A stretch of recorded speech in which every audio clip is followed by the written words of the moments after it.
হিন্দু রাষ্ট্র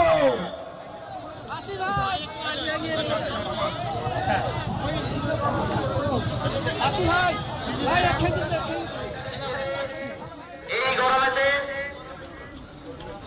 রৌদ্রে পুড়ে কেন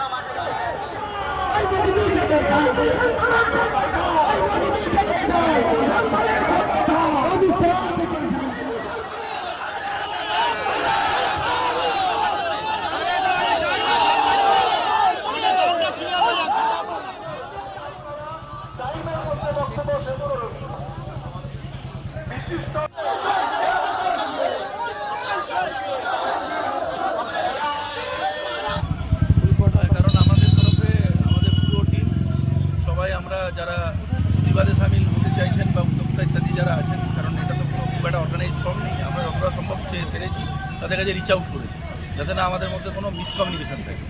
আমাদের গণতান্ত্রিক দেশ, এখানে কোনো বিষয়ের সম্বন্ধে যে কেউ গণতান্ত্রিক উপায়ে প্রতিবাদ করতে পারেন, কোনো ব্যক্তি বা গোষ্ঠী। ঠিক সেইভাবেই যেটা সহনাগরিক যারা আছে তাদের নিরাপত্তা নিশ্চিত করাটা, তাদের কেউ যেন উপদ্রুত বোধ না করেন, সেটা আমাদের দায়িত্বের মধ্যে পড়ে।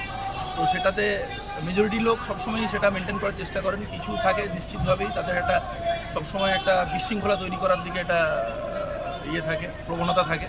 তো সেই প্রবণতাটাকে আমরা কড়া হাতে দমন করেছি এবং আমরা যে আগামী দিনেও করব সেটাও আমরা বার্তা দিয়েছি। এবং যারা উদ্যোক্তা বা পার্টিসিপেন্ট তারাও সেটা ছড়িয়ে দিয়েছে নিজেদের মধ্যে।